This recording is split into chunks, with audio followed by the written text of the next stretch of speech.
The first thing was not the sound, but the smell. Acrid, chemical, unholy burning fabric mixed with plastic buttons curling into black beads. It poured from the bathroom like a ghost that refused to die.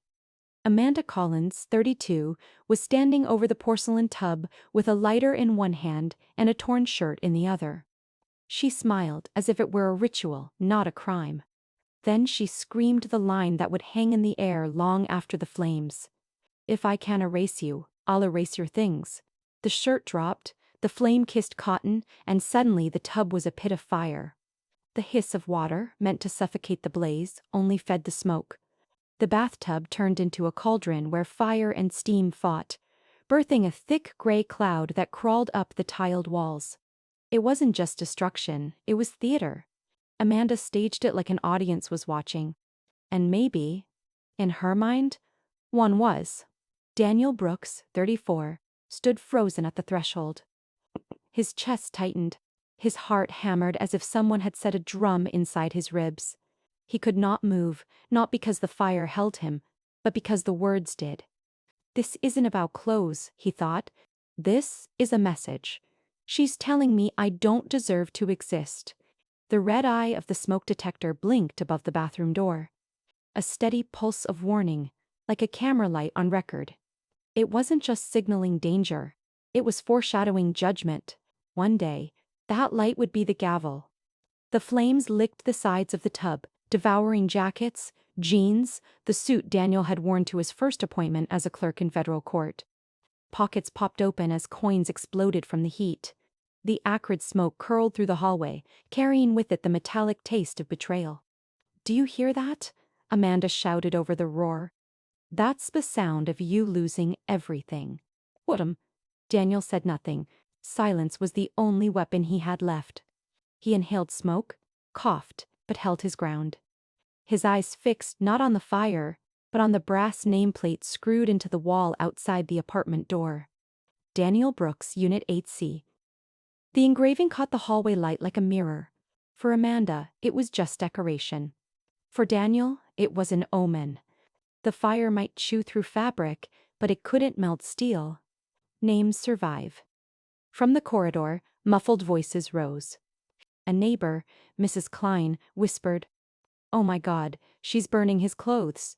Another voice, younger, urgent, replied, "Get your phone, record this." The click of a camera app sliced through the crack of the door. A shaky hand lifted a phone, lens catching the chaos. The image trembled, but the evidence was born. Smoke rolled toward the device like it wanted to swallow the truth before it could escape.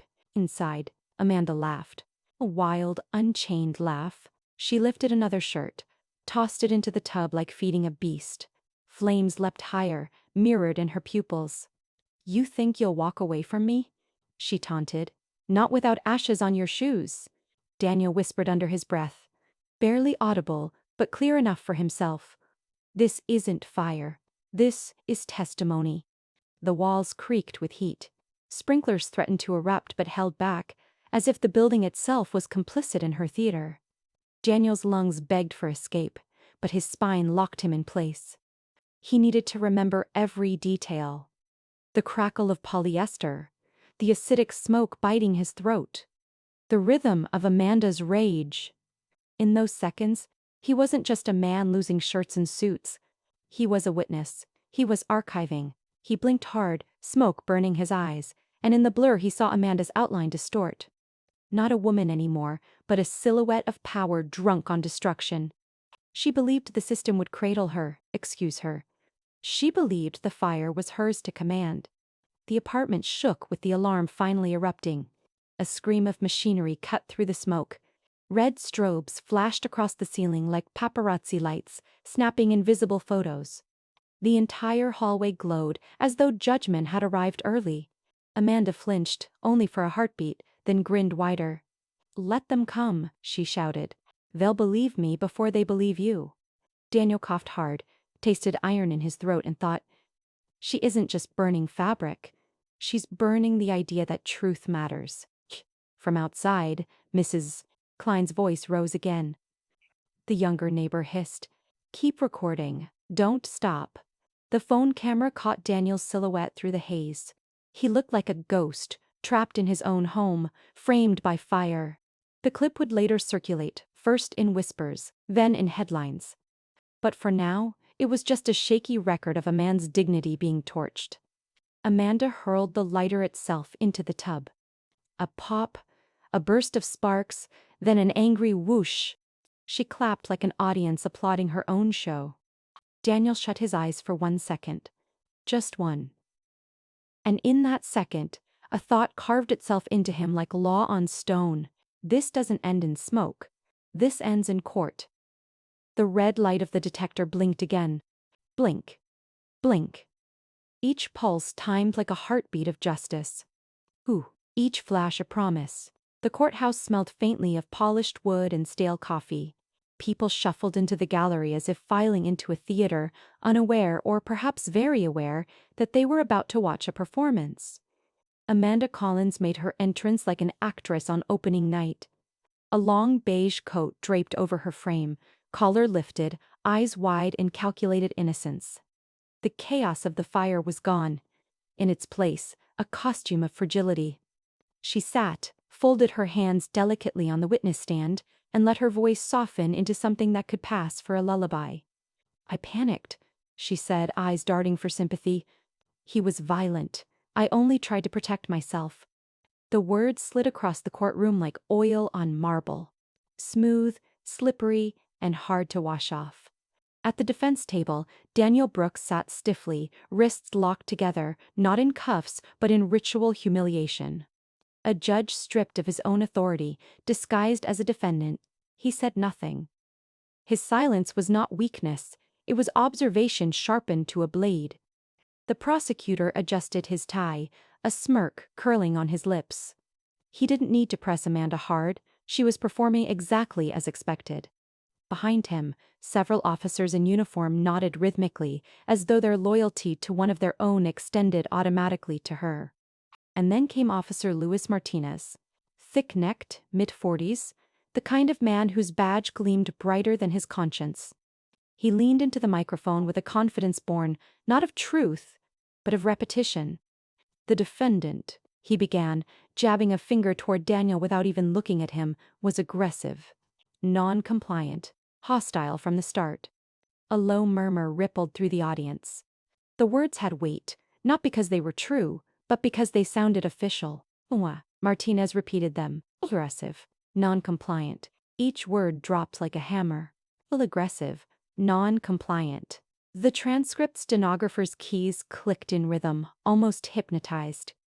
If the court were a film, the words would flash across the screen in bold captions every time he said them. Daniel's jaw tightened. He knew the rhythm, the choreography of lies.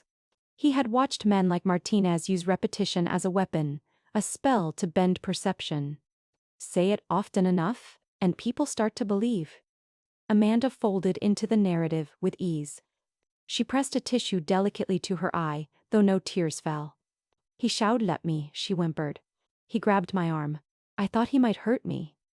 I didn't know what else to do. I had to burn his things. It was the only way to protect myself." The prosecutor leaned forward, nodding, feeding her the stage. "So you acted in self-defense?" Yes, she breathed. "Self-defense." The phrase repeated again. Self-defense. Self-defense. Like a chorus line drilled into the air. Each time she said it, another officer in the gallery nodded as though commanded. But at the clerk's desk, something faltered. A young man, maybe 25, brown hair too long for the courthouse's taste, scribbled notes furiously. He was supposed to record every phrase faithfully. Yet when Martinez repeated, "aggressive," the clerk's pen slipped. Instead of writing aggressive, he wrote lie. Lie. His hand trembled. He quickly scratched it out, replaced it with the official word, but the mark remained, a ghost beneath the ink. A seed planted. Amanda shifted, growing bolder. Her tissue crumpled in her hand, but her voice steadied with arrogance. "You know," she said suddenly, turning to the prosecutor with a half-smile, "I dated a judge once. I know how courts work." It was a slip not of the tongue, but of ego. a confession disguised as confidence. Her smile was a dare. I can play this system. I know its shortcuts. I know its blind spots. See. The prosecutor chuckled politely, though unease flickered across his face. Even arrogance, when too loud, has a way of betraying itself. Daniel's eyes locked on Amanda. Cold, dissecting, relentless. He didn't speak. He didn't need to. His gaze alone seemed to whisper, "Keep talking. Every word you spit will be used against you." Martinez cleared his throat, dragging the spotlight back to himself. Brooks was aggressive. He repeated again, louder, as if volume could patch Amanda's arrogance. He refused to comply with my commands. He resisted. The captions in the air burned brighter, aggressive, non-compliant. But this time, the young clerk paused before typing. His pen hovered, and for a heartbeat, the word Lee flickered again in his mind. He swallowed hard, glanced at Daniel, then back at Martinez. His knuckles whitened around the pen. Amanda, regaining control, leaned forward, lowering her voice to a trembling whisper that the microphone amplified into vulnerability. "I was terrified," she said. "I thought he would kill me. I thought." Burning his things. It was the only way to make him stop. "Please, you have to believe me," the gallery murmured again. Heads nodded. A woman clutched her handbag tighter, eyes soft with pity. The performance was working, but Daniel did not move. His stillness was louder than Amanda's theatrics. He scanned the room, the prosecutor's smirk, Martinez's clenched jaw, the gallery's blind faith, the clerk's trembling hand. He catalogued every detail. He was not just defending himself. He was building a case, brick by brick, in silence. Amanda dabbed her eyes once more, though again no tears appeared. "He made me feel worthless," she whispered. "I had no choice." The prosecutor turned toward the judge. "Your Honor, clearly this is a case of self-defense." The words hung in the air, heavy, repeated, engraved like a mantra. But somewhere beneath the surface, in ink scratched too deep to erase, another word pulsed, quiet but defiant. "I'll lie." The courtroom hummed like a hive. Whispers swirled between the pews. Pens scratched furiously. The prosecutor whispered strategy to Martinez, while Amanda dabbed her eyes with yet another tissue. The judge presiding leaned back, bored, as if the outcome were already written. Noise ruled, until Daniel Brooks stood. For a split second, no one noticed. He rose slowly, deliberately, smoothing the wrinkles from his jacket, inhaling against the weight of 100 eyes that had already judged him guilty. Then he leaned toward the microphone. The mic crackled, squealed, and in that sudden feedback the whole room flinched. Conversations died. Paper stopped moving. The hush was total, oppressive, as if the air itself was bracing for impact. Daniel's voice entered the silence like a blade, calm, precise, impossible to ignore. The Penal Code, Section 451, defines arson as willful burning of property, he said, each syllable clipped, deliberate. That's exactly what she did. The words hung there, vibrating. Amanda's tissue froze against her cheek. The prosecutor blinked, thrown off by the sheer audacity of a defendant quoting law like a professor. Even the presiding judge shifted forward in his chair, suddenly attentive. Martinez barked out a laugh, too loud, too fast. "He's bluffing," he scoffed, scanning the gallery for support. Quoting nonsense. "He's desperate." Daniel didn't even look at him. His eyes were locked on the bench. "I moved to preserve the CCTV footage from the apartment hallway," he continued. His voice didn't rise. It sharpened. "It shows who entered first. That evidence belongs to this court, not to rumor." The clerk's pen hesitated mid-scratch. The young man's eyes darted toward Daniel, wide, like a witness to something impossible. Defendants didn't move for preservation orders. Defendants begged, pleaded, denied. They didn't speak like attorneys. Amanda broke the silence with a shaky giggle, trying to regain ground. He's just making things up." There was no camera. Daniel finally turned his gaze to her, calm, unblinking, The kind of look that didn't argue, didn't threaten, it simply dismantled. "Truth doesn't bluff," he said. The phrase cracked the air like a whip. Some in the gallery stiffened, others leaned in, hungry. Martinez opened his mouth to fire back, but the words lodged in his throat. For the first time, sweat glistened at his temple. The presiding judge frowned, glancing at the prosecutor. "Is there, in fact, hallway CCTV?" he asked. The prosecutor shifted uncomfortably. "There may be, Your Honor. We'll, need to confirm with building management." Daniel gave a single nod. God. Patient. But his silence afterward was not empty. It was loaded. He inhaled slowly, and when he spoke again, his voice carried something heavier than law. It carried memory. "I once saw a man lose 10 years to a false report," he said. His eyes dropped to the table for a moment, not in shame, but in remembrance. 10 years stolen from him because someone repeated a lie often enough that the system bent under its weight. That memory sits beside me today. 11, it doesn't leave me. It won't leave this court. The gallery shifted uncomfortably. A cough echoed from the back row. Even Amanda's attorney, who had barely lifted his head all morning, now looked rattled. Amanda tried again, voice rising shrill, almost breaking. "He's twisting this. He's dangerous, don't you see? Look at how calm he is. That's not normal. That's psychotic." Daniel raised his head slowly, meeting her outburst with stillness. He leaned slightly toward the mic. "Calm is not weakness," he said, the words steady as bedrock. It evidenced breathing. The phrase landed like a verdict. Someone in the gallery actually gasped. The young clerk wrote it down verbatim, underlining it twice, as if he knew he was recording a line that would echo beyond this day. Amanda's face flushed crimson. "He's manipulating you all," she screamed, breaking the fragile mask of innocence she had worn so carefully. "Don't you see what he's doing?" Martinez slammed a fist on the railing. "Enough of this circus. He's trying to run the court. He's a defendant, not a—" Daniel cut across him, not with volume, but with razor precision. "You think I'm just another defendant," he said quietly, eyes locked on Martinez like a scalpel poised over flesh. "You'll regret underestimating my chair." The room stilled again. The phrase hung in the air. Cryptic. Electric.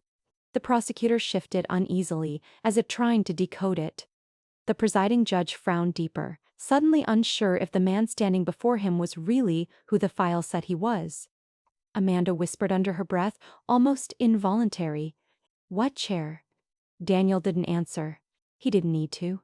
He sat down slowly, folding his hands, eyes calm, body still. But the balance in the room had shifted. The story no longer belonged to Amanda. It no longer to Martinez. It belonged to him. And though no one could name it yet, everyone in that courtroom felt it. The ground beneath the lie was cracking. The prosecutor rose from his chair, smirking as if he had cornered a rat. His voice carried condescension, sharpened by arrogance. "And who are you," he asked, gesturing broadly, "to lecture us on the law?" "You're a defendant, Mr. Blake, nothing more." A murmur of agreement rolled through the gallery. Amanda's shoulders relaxed, her smirk returning. Martinez leaned back, arms crossed, certain the tide had turned. Daniel Brooks remained still for a heartbeat. His chest rose and fell, deliberate, like a diver about to plunge into deep water. Then he leaned down, opened the leather case at his side, and pulled out a card. Each moment stretched. Slow motion, unfurled in language, in light. The card rose from its sleeve, edges catching the fluorescent glow above. It gleamed, not because of gold, but because of truth etched in ink. The room inhaled collectively. Silence expanded, thick and electric. Daniel held it high enough for all to see. His voice carried no strain, no theatrics. Just precision. "Federal Judge, Southern District of New York," he announced. Floyd, age 34. The words detonated without volume. The prosecutor's jaw slackened. His smirk dissolved, replaced with a blank stare. Papers slipped from his hand, fluttering like defeated birds. The young clerk's pen dropped, clattering against the wooden desk. His eyes widened with something between awe and terror. His lips parted, and before he could stop himself, he whispered aloud, He's not the accused. He's the bench." The phrase rippled like a spell. People in the gallery repeated it in hushed echoes. The bench. The bench. Amanda Collins froze, her tissue dropping uselessly to the floor. Her mouth opened, but no words came. She looked at Daniel as if he had turned into something monstrous, or divine, or both. Finally, her voice cracked through the silence. "You tricked me!" she screamed, stumbling backward, clutching at the edge of the witness stand. "It tricked all of us." Martinez surged to his feet, face crimson, fists clenching at his sides. "This is a setup," he barked. "He's lying. This can't be real." But the card remained steady in Daniel's hand, the seal glimmering beneath the lights, unassailable. The presiding judge on the bench blinked rapidly, sweat forming on his brow. For a moment, he looked less like a figure of authority and more like a placeholder. Someone suddenly aware that the true authority had just revealed itself. He cleared his throat, voice faltering. "Mr. Judge Brooks, is this?" Daniel placed the card gently on the table, folding his hands once more. His tone carried the inevitability of stone rolling downhill. "I stayed quiet too long," he said, eyes scanning the room, resting briefly on Amanda, then Martinez, then the prosecutor. "Time to sit in my rightful chair." The gallery erupted. Gasps, whispers, disbelief layered over one another. Some clutched their phones, snapping pictures, as if evidence of this moment needed to exist beyond memory. The young clerk rose halfway from his seat, trembling, tears threatening the corners of his eyes. He had seen arrogance dressed as law, lies dressed as testimony. Now, before him, stood truth dressed as authority. Daniel reached into the leather case once more. This time, he drew out a folded black robe. The fabric was heavy, its hem lined with faint gold threading.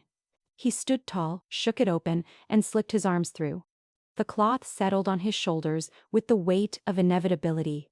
It was not costume, it was claim. The room shook with reaction. Martinez cursed under his breath. Amanda shrieked louder, clawing at her own hair as if she could tear the moment apart. The prosecutor staggered back a step, nearly tripping over his own chair. Daniel adjusted the robe, smoothed its front, then looked directly at the presiding judge. His eyes carried no malice, only a quiet command. The judge on the bench lowered his gaze. Slowly, almost reverently, he rose, stepping aside, the gavel trembling in his hand. They did not need to be told. Authority recognized authority. Daniel moved forward, every stride deliberate. The gallery parted, silence falling in pockets between gasps. He ascended the steps, his robe trailing like a shadow of consequence. He placed one hand on the bench, fingers curling around the wood polished by decades of power. His eyes closed briefly. When they opened, resolve burned behind them. Amanda's voice cracked again. "This isn't fair. You can't do this." Daniel turned toward her, the robe casting long shadows across his frame. His voice carried not fury, but finality. "Fairness," he said softly, "isn't something you can burn." The clerk, still trembling, whispered once more to himself, as if carving the words into memory. "He's the bench." The gavel, left behind by the retreating judge, rested before Daniel. He didn't lift it yet. He didn't need to. The mere sight of him standing there, robe heavy, seal gleaming, was enough. In that moment, the courtroom was not a theater. It was a crucible. And every lie that had been poured into it was beginning to melt. The robe weighed on his shoulders, but Daniel Brooks wore it like armor. The courtroom no longer felt like a theater. It was an operating room, sterile and brutal, where lies would be dissected under surgical light.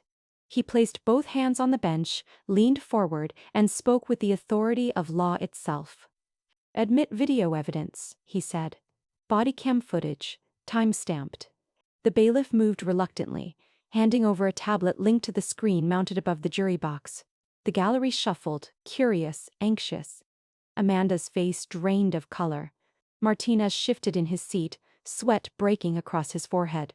The first video flickered to life. Grainy footage from Martinez's own body camera filled the screen. The timestamp glowed in the corner. The scene. The hallway outside Daniel's apartment, just before the fire. Martinez stood there, hands on his belt, posture casual. No threat, no struggle. Hey. Daniel tapped the remote. Pause. The frame froze on Martinez's face. His eyes were relaxed, bored, not the eyes of a man fending off aggression. Daniel's voice cut the silence. Officer Martinez claimed he was under threat. This is his face under threat. The gallery leaned forward. The young clerk scribbled furiously. Daniel advanced the video. Martinez leaned casually against the wall, scrolling his phone. No raised voice. No defensive stance. Pause. Daniel circled the image with a laser pointer, resting it on Martinez's wandering eyes. Look, not toward danger. Not toward defense. Away. Avoidance is not fear. It is complicity. Martinez shifted, his chair creaking. That's taken out of context, he growled. Daniel didn't blink. Truth doesn't need context. Lies do. He resumed the playback. Martinez finally entered the apartment, after the flames had already begun. He coughed once, muttered something inaudible, then turned off the camera for 10 seconds. The courtroom gasped. Pause. Daniel's laser froze on the blank frame. This gap, he said evenly, is not technical error. It is deletion. Martinez slammed a fist against the table. Prove that. Daniel's gaze sliced into him. Your silence proved it the moment you looked away. The gallery stirred, whispers colliding like waves. The prosecutor tugged at his collar, removed his glasses, rubbed his eyes as if the images themselves burned. Amanda shrieked suddenly, breaking the tension. He drove me crazy. Do you hear me? He made me lose control. Daniel turned his head slowly, voice colder than ice. Madness isn't a match. Matches burn facts. The phrase ricocheted across the room. The clerk underlined it 3 times. Plenty inception. Daniel lifted another folder. Exhibit B, hallway, CCTV. The screen flickered again. The wider angle, sharper quality. Amanda appeared, entering the frame. She was laughing. In her hand, a red gasoline can. She tilted it playfully, mouthing words no audio could catch, but her smile told the story. The gallery erupted in noise, gasps, curses, disbelief. Pause. The frame froze on Amanda's grin, the can tilted like a trophy. Daniel's tone cut through the noise. This is not self-defense. This is premeditation. This is intent. Amanda leapt to her feet. That's not me. That's doctored footage. Daniel didn't flinch. Doctored? Then explain why your shoes, visible here. He pointed with the laser, match the ones you are wearing in this courtroom. All eyes fell to Amanda's feet. Liney beige heels. The same. Her legs buckled. She collapsed back into her chair, eyes darting wildly. The gallery buzzed louder. An older woman in the back row clutched her chest, muttering prayers. A young man, recording with his phone, whispered, "Oh my God." She set him up. Daniel closed the file calmly. He didn't raise his voice. He didn't need to. His control suffocated more than any scream could. Exhibit C. Complaints against Officer Martinez. The screen lit with a list. Names redacted, numbers clear. 12 formal complaints in 5 years. 4 specifically accusing him of falsifying reports. 12 complaints. 4 dismissed. But numbers don't bury smoke. Daniel's voice was flat, merciless. The gallery rippled with shock. An officer in the back exchanged a nervous glance with another. A juror's mouth dropped open. The prosecutor slumped in his chair, glasses dangling uselessly from his hand. But Daniel advanced the slide. Each complaint flickered on screen. Excessive force, coercion, fabrication. Each stamped dis incest in red. Pause. He circled Martinez's name at the bottom. Patterns are not coincidences. Patterns are proof ignored. Martinez leapt up, face blotched crimson. This is character assassination. Daniel's stare pinned him in place. Character cannot be assassinated when it was already dead. A sob broke from the gallery. A woman, middle-aged, clasped her hands to her mouth. "That was my son," she whispered, pointing toward the screen. "Well, he filed one of those. You ignored him." Her cry silenced the room heavier than any gavel could. Daniel lowered the pointer. He looked not at Martinez, not at Amanda, but at the gallery, the people. "These are not numbers," he said softly, almost like prayer. "These are names. Lives. Each one scorched by lies, dismissed like ashes. But ashes do not vanish. They choke. They return." He turned, fixing Amanda once more in his gaze. "You thought fire could erase truth. But truth is the smoke that lingers, the stain no wall can paint over." Amanda shook her head violently, tears finally spilling, not of sorrow, but of rage. You bastard. You ruined me." Daniel leaned forward, his robe shadowing his face. "You ruined yourself the moment you struck a match." The gallery rose to its feet, some clapping, some shouting, some weeping. The presiding judge, forgotten in the corner, remained silent, paralyzed by the spectacle of authority overtaken. Daniel lowered his gaze to the files, closed them one by one, as if sealing coffins. Bodycam. CCTV. Complaints. Each lie buried, each truth resurrected. When he finally looked up, the room was no longer hostile. It was transformed. Martinez slumped, eyes darting to the floor, sweat dripping down his temples. Amanda's mascara streaked down her cheeks, her arrogance melted to panic. The prosecutor avoided Daniel's gaze entirely, studying the table as though it might save him. And Daniel spoke the final line, voice like stone grinding into stone. "Lies built this fire. Evidence extinguishes it." The gallery thundered in response. The shift was complete. The lie had been set ablaze, and only truth remained. The air in the courtroom still vibrated from the last blow. Amanda sat shattered, Martinez wilted, the prosecutor broken behind his silence. But Daniel Brooks did not lower the robe's weight from his shoulders. Gin was not finished. He leaned forward, resting his hands on the bench, and scanned the room. His eyes lingered on the gallery, the people, not the players of the case, but the witnesses to something larger than themselves. "This isn't one woman's lie," he said, voice low but carrying like thunder. "It's a system designed to believe the uniform, not the truth." Even those who had nodded along with Amanda earlier now leaned in, compelled by the gravity of his words. He gestured to the screen. "Exhibit D, systemic record." The lights dimmed slightly. The projector word on the screen appeared stark white text against a black background. Like a documentary cut, unflinching. 1,200 complaints filed in 5 years. 78% dismissed without hearing. 35 million paid in settlements. Gasps rippled through the gallery. A man cursed under his breath. Someone else whispered, "I knew it. I knew it." Daniel pointed with the laser, steady. 1,200 voices cried out. 936 were silenced without a hearing. $35 million. Your tax dollars, paid to cover silence, not to deliver justice. The prosecutor shifted uncomfortably, tugging at his sleeves. The presiding judge cleared his throat, but the sound was swallowed by the silence of reckoning. "This isn't one liar," Daniel repeated, his voice gaining force. "It's a design." The gallery broke into murmurs, some fearful, some furious. Daniel raised a hand. "Let me show you the faces behind these numbers."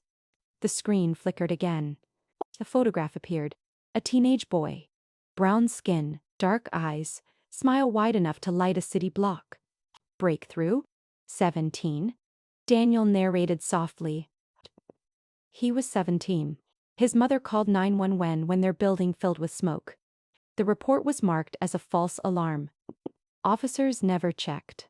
Hours later, fire consumed their apartment. He died in the corner of his room, clutching his little sister. She lived. He did not. His mother still asks why her call was dismissed. A sob broke in the back row. Heads turned. A woman in the gallery covered her face with her hands. She was the mother. She had come. The image lingered like a wound.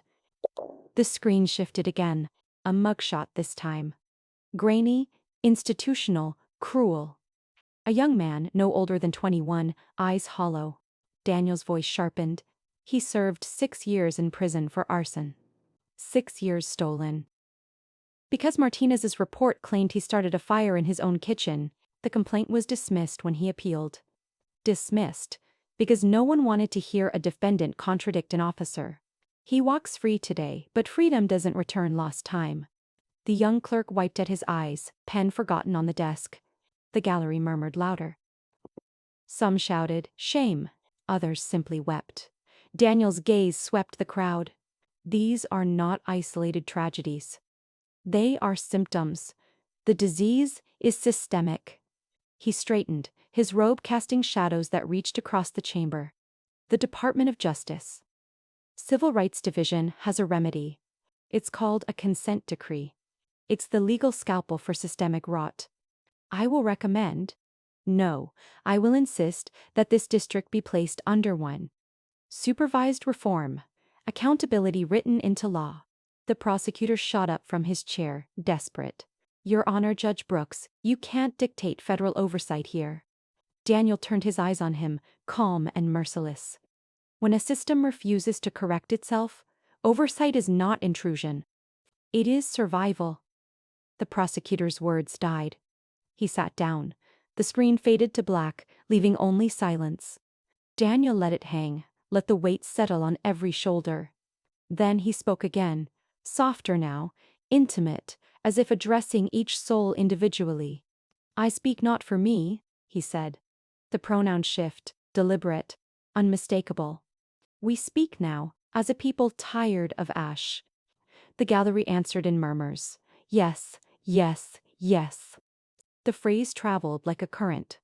Amanda clutched her head, shaking violently. This isn't about me anymore. You're making me a symbol. I won't be your symbol. Daniel looked at her briefly, eyes devoid of cruelty but heavy with finality. You made yourself a symbol when you struck the match. The robe settled heavy on his shoulders.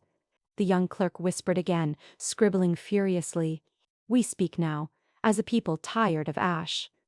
And for the first time, Daniel allowed himself to exhale. The burden was shared now. It was no longer his alone. It belonged to the many who had been silenced, erased, ignored. The courtroom was no longer just a room. It was a mirror. And every person inside saw not only Amanda's fire, but the smoke of an entire system rising around them. The courtroom felt like a lung holding its breath. Every person leaned forward, eyes fixed on Daniel Brooks, judge, survivor, witness, and now arbiter. The robe clung to his shoulders, heavy with centuries of meaning, but his voice was lighter than air when he began. He didn't shout. He didn't need to. The silence amplified him. He turned clothes. Amanda flinched, her head jerking upward as if struck. The gallery stirred, recalling the images of fabric curling into ash, jackets devoured in flame. Miss. Martinez shifted, the word cutting through him. Trust. The uniform's promise betrayed. The oath broken. You burned the law? The prosecutor closed his eyes. The phrase rippled outward, striking each listener like a hammer on glass. Daniel paused, letting the repetition echo. Then his voice sharpened, final as steel. But you can't burn consequence. The line detonated. Gasps erupted. The clerk's pen froze mid-word. The gallery whispered the phrase back as though engraving it in memory. Amanda clutched at the witness stand, mascara streaking her face. I didn't mean. It wasn't supposed to. Daniel lifted a hand. His tone was merciless but steady. Amanda Collins, you are guilty of arson. Willful destruction with intent. Your fire was not desperation. It was malice. Amanda collapsed into her chair sobbing, but the words did not stop. Daniel turned, eyes cutting into Martinez. Officer Luis Martinez, you are guilty of perjury. You are guilty of falsification. You are guilty of betraying the oath you swore to uphold. Martinez's jaw trembled, his fists clenched. But no words came. Lies had abandoned him at last. Daniel's gaze swept the gallery. He wasn't just sentencing individuals, he was sentencing a culture of silence. For too long, he said. This court, this city, this system has mistaken uniforms for truth. That mistake ends here. The words rolled like thunder. People in the back row clutched one another. The mother who had lost her son pressed her hands together, whispering through tears. Finally, Daniel leaned forward, voice steady, rhythmic, each phrase a hammer strike. You burned evidence. You burned memory. You burned dignity, but you cannot burn justice. The gallery erupted in murmurs of agreement, the repetition carrying them into something larger than judgment. It was liturgy. Daniel's voice softened, almost intimate.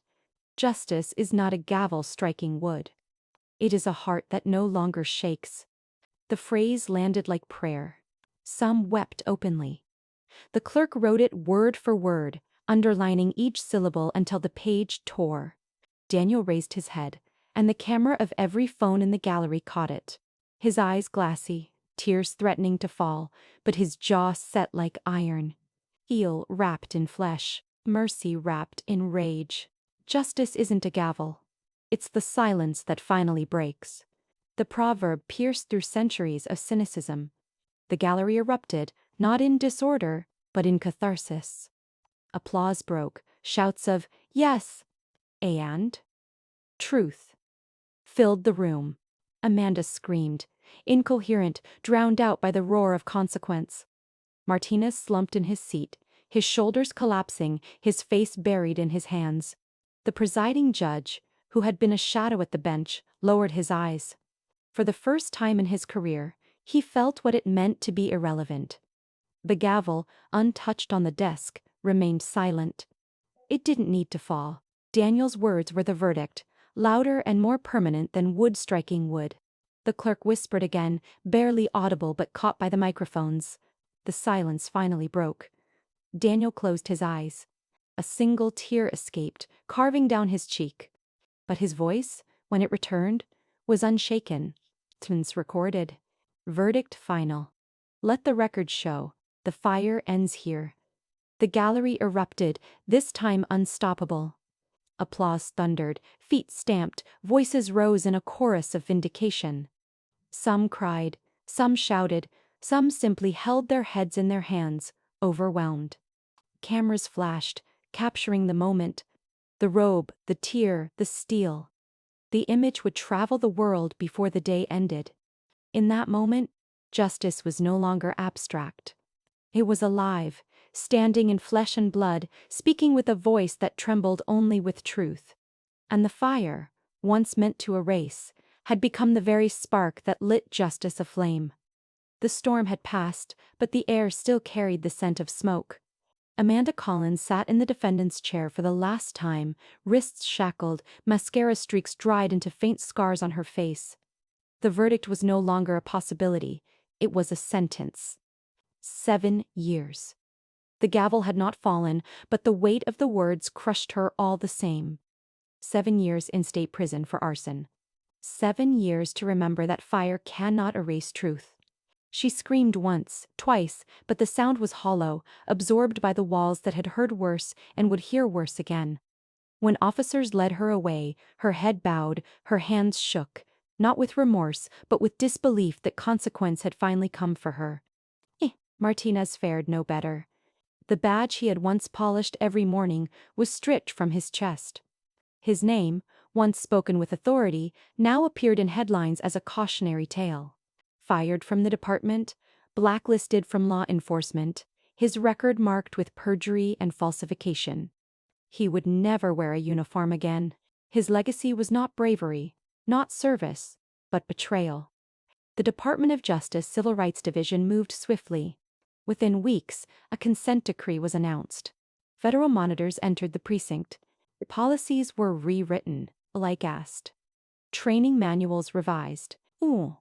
Data transparency mandated. The rot could not be burned away in one trial, but fire had forced the first scalpel cut. Daniel Brooks remained on the bench, but something in him had shifted. He was no longer just a federal judge. He was a symbol, unwanted, but undeniable. The young clerk who had scribbled leak in his notebook sent a letter. "You made me believe law can breathe," it read in shaky handwriting. "Before this, I thought justice was paperwork. Now I know it can bleed. And it can heal. Thank you." Years later, the same clerk would stand in a courtroom of his own, no longer transcribing but defending. On his office wall hung a framed photograph of Daniel Brooks in his robe, eyes wet but voice steady. Beneath the frame, a plaque read, "Doesn't bluff." Another story unfolded quietly. A man approached Daniel after a hearing weeks later. His clothes were plain, his hands rough, his eyes tired. He extended his hand. "I had my belongings burned too," he said simply. "No one believed me. They said it was just property, nothing worth fighting for. But you," his voice cracked, "you gave my ashes a voice." Daniel shook his hand firmly, saying nothing. Some truths did not need answers. The courthouse itself bore witness to the change. Renovations came, not of marble or paint, but of meaning. The main hall was renamed, letters engraved into bronze and fixed above the doors. Live F.A. Living. It was more than a name. It was a promise carved in metal, heavier than stone, harder than fire. Visitors paused beneath it, some touching the plaque as if it were sacred, others whispering the words like an oath. Daniel stood before it once, alone at night, his reflection in the bronze plaque staring back at him. He traced the letters with his fingers, feeling the cool metal ground him. The city hailed him as a hero. Newspapers called him the judge who judged back. Law schools debated his case, some calling it precedent, others performance. But for Daniel, the noise faded into silence when the courthouse emptied. And in that silence, he whispered the only truth that remained. "I won. But I lost years of faith in silence." The words echoed in the empty hall, swallowed by stone, carried by air. He knew faith could return, slowly, rebuilt case by case, moment by moment. But the scar of silence would never leave him.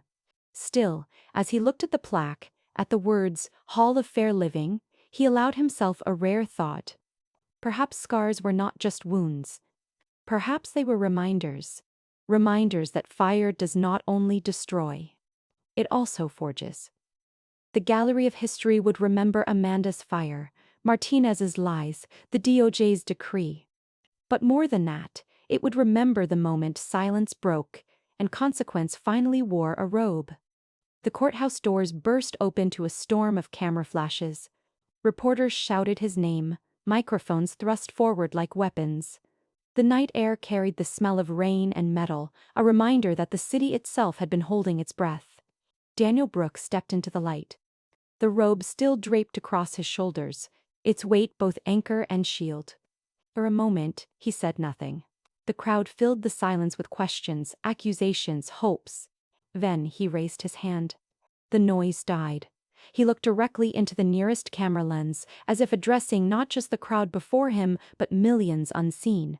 "Silence only feeds injustice," he said, voice calm but unyielding. "Lies kill faster than fists. Share this story so no one ever mistakes fire for love again." The flashbulb strobed, capturing the line in 100 frozen images. But Daniel wasn't finished. He leaned closer, his gaze piercing through the lens, breaking the invisible wall between the speaker and the watcher. His words slowed, deliberate, as if each was carved into stone. "If you've ever watched your life burn, know this. Ash is not the end. Justice breathes in smoke." Reporters lowered their mics for a beat, stunned by the raw weight of the sentence. Somewhere, a mother who had lost her son nodded through tears. Somewhere else, a man who had seen his belongings burned clenched his fists in recognition. Daniel straightened, the flashes painting him in light and shadow. His next words cut through the air like a final verdict. "Judges, actions have consequences. And today, consequence rose from smoke as justice." The phrase detonated. Phones recorded, clips spread, hashtags were born in real time. Within hours it would circle the globe, but in that moment, It belonged to the night, to the people who had waited too long for consequence to arrive. He lowered his voice, speaking not like a judge, not like a symbol, but like a man who had carried silence too long. Hold up your rights. Back up your proof. Back up your life. The cameras kept flashing, but the words lingered longer than the light. They did not just conclude a trial. They ignited a movement. Daniel turned then, robe shifting in the wind, and walked into the dark. The crowd roared behind him, but his voice, captured forever in that message, carried farther than any cheer. It carried to those who had been silenced. It carried to those who had been erased. It carried to those still waiting for their smoke to clear. And it whispered the truth that could no longer be burned. Consequence had returned, and it was wearing justice's face,